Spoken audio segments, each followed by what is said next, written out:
जय हिंद बच्चों। आज हम विलयन के भाग 4 का अध्ययन करेंगे। इसमें हम देखेंगे ठोसों की द्रवों में विलेयता, गैस की द्रव में विलेयता, हेनरी का नियम, हेनरी नियम के अनुप्रयोग, हेनरी नियम की सीमाएं और कुछ वस्तुनिष्ठ प्रश्न, ये उपरोक्त पाठ्यांशों पर आधारित। तो सबसे पहले हम देखते हैं आज ठोसों की द्रवों में विलेयता या solubility of solids in liquid. तो ये देखा जाता है जैसे कुछ पदार्थ होते हैं वो पानी में विलेय होते हैं और कुछ पदार्थ जो होते हैं वो कार्बनिक विलायकों में विलेय होते हैं। जैसे कि सोडियम क्लोराइड यानी नमक या शक्कर पानी में विलेय हो जाता है, लेकिन ये बेंजीन में नहीं घुलते हैं। और इसी तरह से नेफ्थलीन या एंथ्रेसिन वगैरह ये बेंजीन में तो घुल जाते हैं किंतु पानी में नहीं घुलते। तो ऐसा क्यों होता है? तो इसके पीछे जो कारण है कि ध्रुवीय विलायक जो होते हैं, पोलर सॉल्वेंट जो होते हैं, उनमें पोलर सॉल्यूट घुलते हैं, ध्रुवीय विलेय घुलते हैं। तो जल जो है वो एक ध्रुवीय विलायक है और इसमें ध्रुवीय पदार्थ जैसे कि सोडियम क्लोराइड वगैरह ये घुल जाते हैं। इसी तरह से ऑर्गेनिक कंपाउंड्स जो होते हैं वो नॉन पोलर कंपाउंड्स होते हैं और वो नॉन पोलर सॉल्वेंट अध्रुवीय विलायकों में ही घुलते हैं, जैसे कि अल्कोहल, ईथर, बेंजीन, ये नॉन पोलर सॉल्वेंट हैं। तो इसके इसलिए कहा जाता है लाइक डिजॉल्व लाइक, यानी अध्रुवीय विलायक है तो अध्रुवीय विलेय घुलता है, ध्रुवीय विलायक है तो उसमें ध्रुवीय विलेय घुलते हैं। अब हम देखेंगे कि ठोसों के द्रव में जो विलयन होते हैं वो 3 प्रकार के होते हैं: असंतृप्त विलयन, संतृप्त विलयन और अति संतृप्त विलयन। संतृप्त विलयन या जिसको बोलते हैं सैचुरेटेड सॉल्यूशन, इसको बोलेंगे सुपर सैचुरेटेड सॉल्यूशन, अति संतृप्त को। तो संतृप्त विलयन वो विलयन होता है जैसे मान लो हम शक्कर का विलयन बनाने गए, हमने एक निश्चित मात्रा ली, निश्चित ताप और दाब पर निश्चित मात्रा का विलायक लिया। मान लो कि हमने 1 कप पानी ले लिया और उसमें शक्कर घोल रहे हैं। तो शक्कर कितनी घुलेगी? एक ऐसी स्थिति आएगी कि उसके बाद उसमें शक्कर अब और अधिक नहीं घुल सकती है। तो जो ऊपर का विलयन होगा वो संतृप्त विलयन कहलाएगा। तो ये जो परिभाषा यहाँ लिखी है कि जब निश्चित ताप व दाब पर विलायक की निश्चित मात्रा में और अधिक विलेय नहीं घुल सकता है, उस विलयन को संतृप्त विलयन कहते हैं। निश्चित ताप, यहाँ पर यदि हम ताप बढ़ा देंगे, अगर उस घोलते समय यदि हम ताप बढ़ा देंगे तो और अधिक शक्कर भी घुल सकती है, इसलिए यहाँ पर निश्चित ताप शब्द आना है। विलायक की निश्चित मात्रा में और अधिक विलेय नहीं घुल सकता है तो उस विलयन को संतृप्त विलयन कहते हैं। अब यहाँ देखिए जैसे यहाँ चित्र में कि ये ऊपर संतृप्त विलयन है, इसके साथ में विलेय भी रहता है उपस्थित नीचे, क्योंकि जब और अधिक विलेय डाला तो वो नहीं घुलता है। और संतृप्त विलयन में विलेय नीचे जो रखा हुआ है बिना घुला हुआ और विलयन के अंदर जो घुला हुआ विलेय है, ये दोनों गतिक साम्यावस्था में होते हैं। गतिक साम्यावस्था से मतलब है जो नीचे जो विलेय है वो घुलता रहता है और इस जैसे ही ये घुलेगा तो इसके अंदर का घुला हुआ जो विलेय है वो अवक्षेपित हो जाएगा।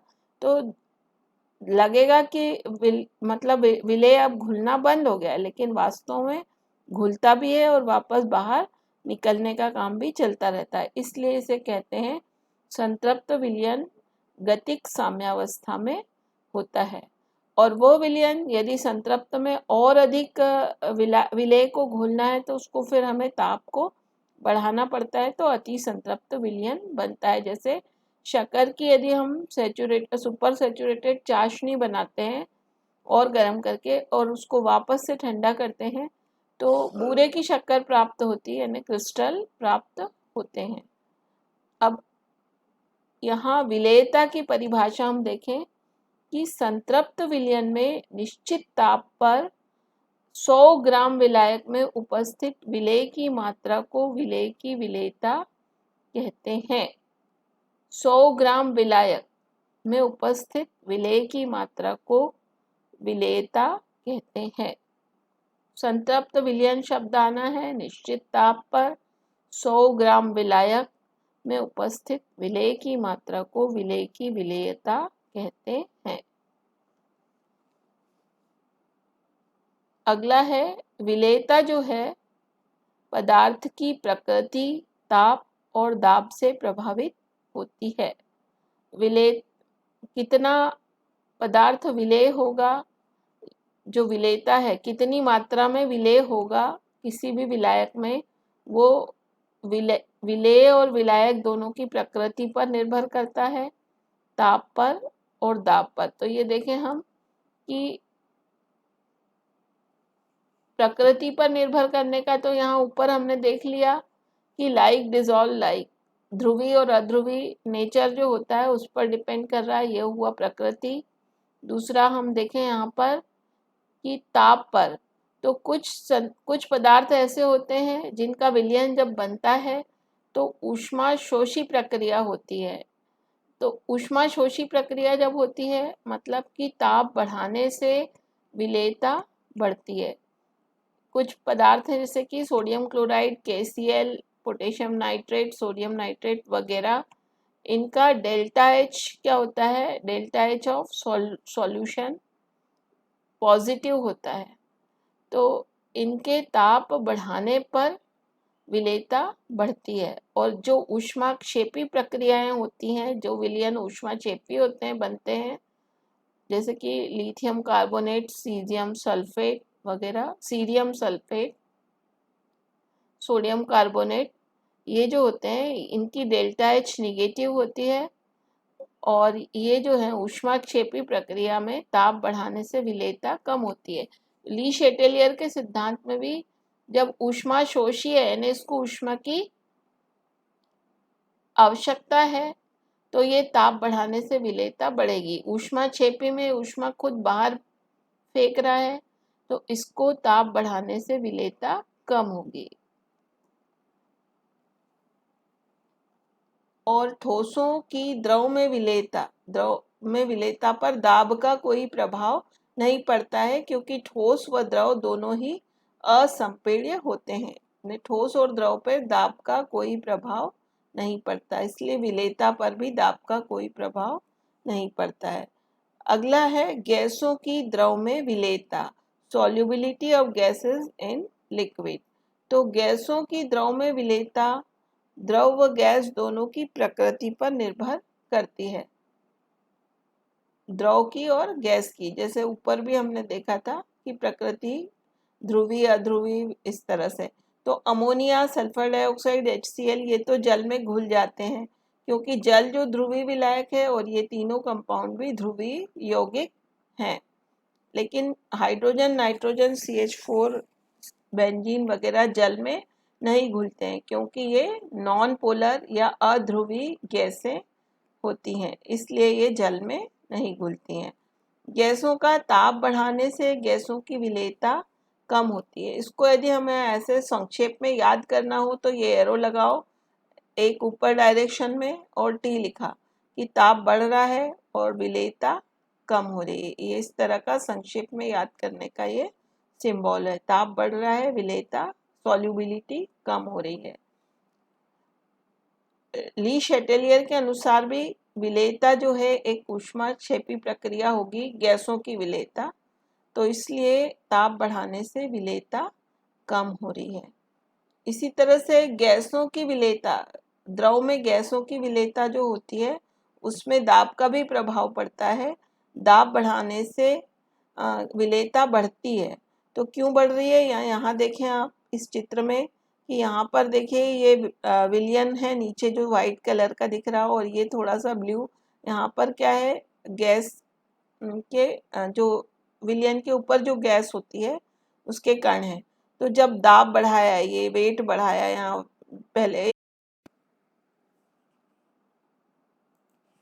वेट बढ़ाने से इसमें क्या होगा, दाब बढ़ाया जब, तो ये जो गैस के कण थे ऊपर जो, ये बहुत कंप्रेस हो गए, पास पास आ गए, और ये पास पास आने से क्या हुआ, प्रति इकाई गैस के अणुओं की संख्या बढ़ गई और विलयन की सतह में इनके प्रवेश की दर बढ़ जाएगी, यानी विलेयता बढ़ जाएगी। तो इसको भी हमने शॉर्ट में लिखा कि दाब बढ़ाया, सॉल्युबिलिटी भी बढ़ी, दोनों के एरो सेम है, सेम डायरेक्शन में, और यहाँ एंटी डायरेक्शन में एरो है। अब अगला देखें, गैस की विलेयता ये कब तक बढ़ती रहेगी, जब तक कि इसमें फिर से एक साम्य स्थापित ना हो जाए। साम्य का मतलब जो ऊपर हमने देखा कि जितनी मात्रा में गैस डिसॉल्व होगी उतनी ही मात्रा में वापस भी निकलती रहेगी, यानी एक संतृप्त विलयन बन जाएगा, सैचुरेटेड सॉल्यूशन बनेगा, तब तक ये डिसॉल्व होती रहेगी दाब बढ़ाने से। ऐसा नहीं कि जितना दाब बढ़ाते जाओ बहुत ज़्यादा बढ़ जाएगी, ऐसा भी नहीं होता है। अब हम देखेंगे यहाँ पर हेनरी का नियम। सन 1802 में ये हेनरी ने नियम दिया था, गैसों की द्रव में विलेयता पर अध्ययन किया था। तो स्थिर ताप पर किसी गैस की द्रव में विलेयता द्रव अथवा विलयन की सतह पर पड़ने वाले गैस के आंशिक दाब के समानुपाती होती है। यानी जब भी विलयन, जैसे यहाँ पे चित्र में दिखाया था कि ये विलयन है, इसके ऊपर गैस है, इसका दाब तो उत्पन्न होता ही है, तो ये जो आंशिक दाब है और यहाँ गैस की विलेयता ऊपर जो स्थित गैस है इसके आंशिक दाब के समानुपाती होती है। जैसे जैसे दाब बढ़ाया विलेयता भी बढ़ती गई थी। तो ये नियम में आया हेनरी के कि स्थिर ताप पर किसी गैस की द्रव में विलेयता द्रव तथा विलयन की सतह पर पड़ने वाले गैस के आंशिक दाब के समानुपाती होती है। यदि उस विलयन में गैस जो घुली हुई है उसका मोल अंश x है और उसके ऊपर जो आंशिक दाब यदि P है तो P समानुपाती होगी x की। जो विलेय का जो मोल अंश घुला हुआ है गैस का वो P समानुपाती x। जब हम इसे एक कांस्टेंट से मल्टीप्लाई करें तो P equal to KH into x, जहाँ पर ये KH जो है ये हेनरी कांस्टेंट या हेनरी स्थिरांक है। अब ये हेनरी स्थिरांक का कैलकुलेशन करने के लिए भी ये फॉर्मूला हमारे पास निकलेगा, इसी से निकला यहाँ पे KH is equal to P upon x. ये हो गया P यानी गैस का आंशिक दाब और अपॉन x मीन्स विलयन में गैस का मोल अंश। इसको P और x में जो एक ग्राफ खींचा है, ये HCl जब साइक्लोहेक्सेन में डिसॉल्व हुआ, साइक्लोहेक्सेन का में विलयन बनाया HCl का, तो दाब और ये मोल अंश ऑफ HCl x HCl के मोल अंश और HCl के दाब के बीच में जो ग्राफ खींचा तो वो एक स्ट्रेट लाइन प्राप्त हुआ। ये समानुपाती का जो ग्राफ होता है वो इसी प्रकार से प्राप्त होता है। अब यहाँ देखें कि समान ताप पर विभिन्न गैसों के लिए KH का मान भिन्न भिन्न होता है, यानी सारी गैसों के लिए KH का मान एक नहीं होता है, बल्कि जैसे देखिए ये हीलियम है और ये हाइड्रोजन है, तो ताप समान है 293, लेकिन KH का मान अलग अलग होता है। यानी ये वाला वाक्य जो हमने लिखा कि समान ताप पर विभिन्न गैसों के लिए KH का मान भिन्न भिन्न होता है। दूसरा, KH का मान गैस की प्रकृति पर भी निर्भर करता है। अब देखें यहाँ पे कि यदि ताप बढ़ता है, एक ही गैस है ये N2, लेकिन ताप जब बढ़ा तो उसके KH का मान भी बढ़ जाता है, यानी ताप बढ़ाने से KH का मान बढ़ जाता है।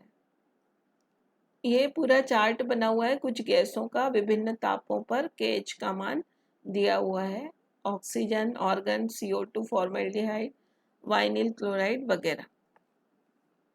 KH के मान को K बार या टॉर से डिनोट किया जाता है।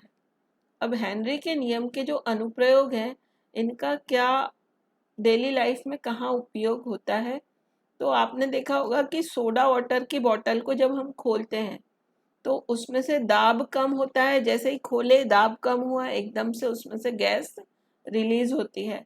तो सोडा वाटर की बोतल में बहुत अधिक दाब पर कार्बन डाइऑक्साइड घोलकर उसे बंद किया जाता है।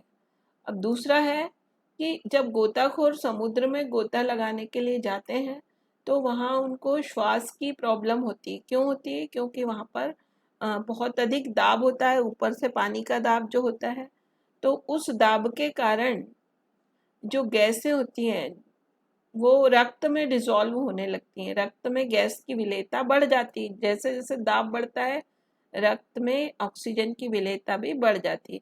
लेकिन जब गोताखोर एकदम से जब बाहर आते हैं तो फिर वो ऑक्सीजन वापस बाहर निकलती है। तो इस कारण क्या होता है, घुली हुई गैसें जो होती हैं तो नाइट्रोजन के बुलबुले बन जाते हैं। जैसे ही बाहर निकलने की कोशिश में रहते हैं तो नाइट्रोजन में एयर बबल्स आ जाते हैं और ये जो है ये केशिकाओं में अवरोध अवरोध उत्पन्न करते हैं। तो इस बीमारी को बैंड्स डिजीज कहा जाता है। बहुत जानलेवा डिजीज होती है। तो इस कारण कि इस प्रभाव को कम करने के लिए जो गोताखोर होते हैं उनके जो श्वास लेने का जो टैंक होता है उसमें हीलियम मिलाकर उस एयर को डाइल्यूट किया जाता है। उसमें जो मिक्सचर होता है गोताखोरों के टैंक में, उसमें 11.7% हीलियम, 56.2% नाइट्रोजन और 32.1% ऑक्सीजन होती है। अब इसी तरह से जब आ, जो पर्वतारोही होते हैं या ऊंची जगहों पे रहने वाले लोग होते हैं तो जैसे जैसे हाइट पे जाते हैं दाब कम होता जाता है और वहाँ पर क्या होता है कि ऊतकों में और ब्लड में ऑक्सीजन की जो सांद्रता होती है वो कम हो जाती है। तो इस कारण उनको जो ऊपर जाने वाले लोग होते हैं उनके ब्लड में और ब्रेन में ऑक्सीजन नहीं जा पाती है। तो वो उनकी सोचने की क्षमता कम हो जाती है। तो इस बीमारी को कहते हैं एनॉक्सिया।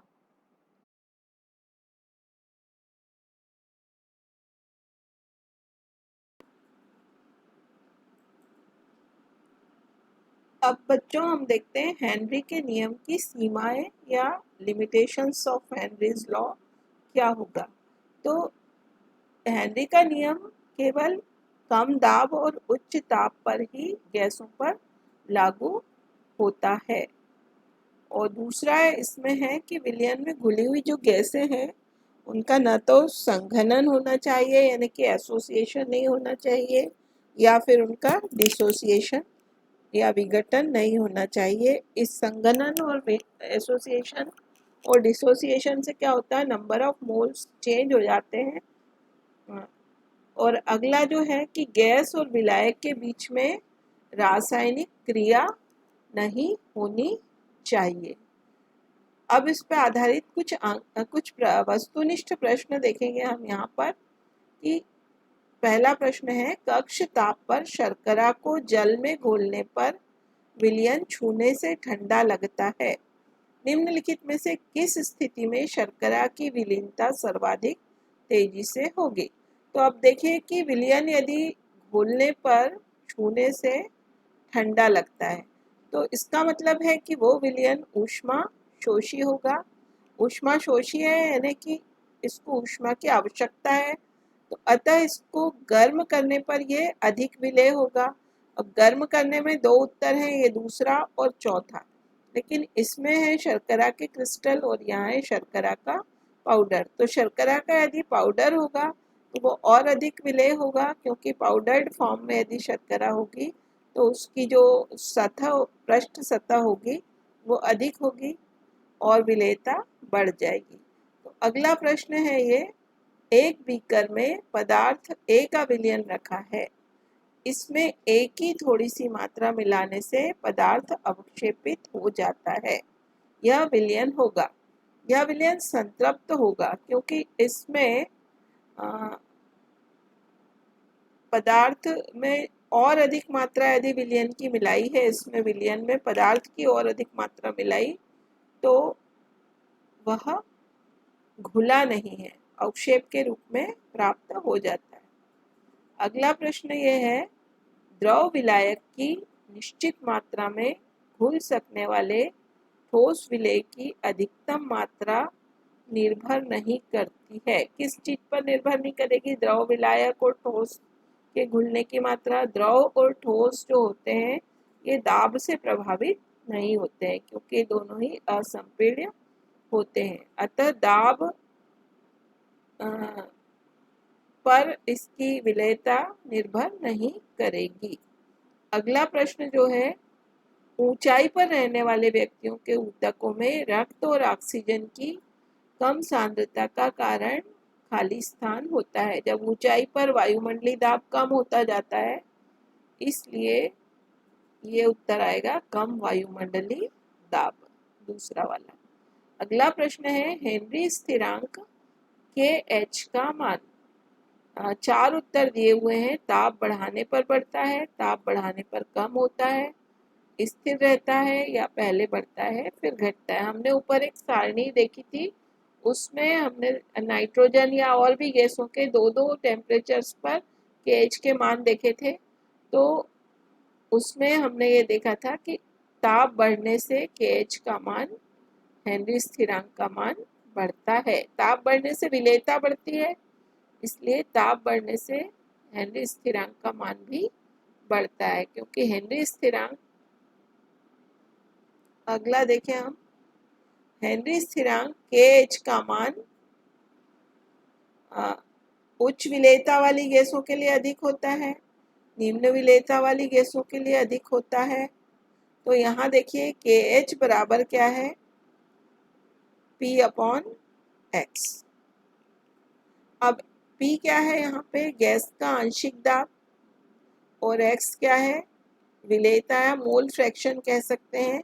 मोल फ्रैक्शन जितना ज़्यादा होगा गैस की विलेयता उतनी अधिक होगी। अब विलेयता और KH में आपस में कैसा संबंध दिख रहा है, रेसिप्रोकल या जिसको बोलेंगे व्युत्क्रम संबंध है। यानी KH बढ़ता है तो विलेयता कम होगी, विलेयता बढ़ती है तो KH कम होता है। तो यहाँ पे देखें, विलेयता कम और KH का मान अधिक, तो निम्न विलेयता वाली गैसों के लिए KH का मान अधिक होता है। ये उत्तर आएगा दूसरा। अगला है ये लास्ट वाला प्रश्न। यहाँ पे 4 गैसों के ये दिए हुए हैं, यहाँ पे हमें KH के मान, ऑर्गन, कार्बन डाइऑक्साइड, फॉर्मेल्डिहाइड और मीथेन। तो इन चारों गैसों के KH के मान क्रमशः ये दिए हुए हैं, हम इन्हें ध्यान से देखें। और फिर आगे इसमें लिखा है, इन गैसों को बढ़ती हुई विलेयता के क्रम में व्यवस्थित कीजिए। तो सबसे पहले तो फंडा ये मालूम होना चाहिए कि KH जिसका कम होगा उसकी विलेयता सबसे अधिक होगी, और बढ़ती हुई विलेयता के क्रम में रखना है, यानी कि सबसे अधिक विलेयता वाला पदार्थ सबसे पीछे आएगा। अब एक चीज ये समझ में आई कि सबसे अधिक विलेयता वाला पदार्थ सबसे पीछे आएगा। सबसे अधिक विलेयता है सबसे कम KH। अब सबसे कम KH हम देखें, ये 10⁻⁻5 वाला ये जो है, ये कौन सा पदार्थ होगा, तीसरे नंबर का, ये होगा फॉर्मेल्डिहाइड। फॉर्मेल्डिहाइड सबसे पीछे आना चाहिए हमारे उत्तर में। तो हम यहाँ पहले देख लें कि ये 2 उत्तर पॉसिबल होंगे इसमें। अब इसके बाद में कौन सा आएगा, 10⁻⁻5 के बाद 2 नंबर पे आता है ये 0.413, ये दूसरे नंबर पे, ये कौन सा पदार्थ है, मीथेन। तो फॉर्मेल्डिहाइड के बाद में मीथेन केवल एक ही जगह पे आ रहा है, इसमें भी नहीं आ रहा है, इसलिए हमारा उत्तर ये होगा। जल्दी हल करने का ये तरीका है बिल्कुल आप।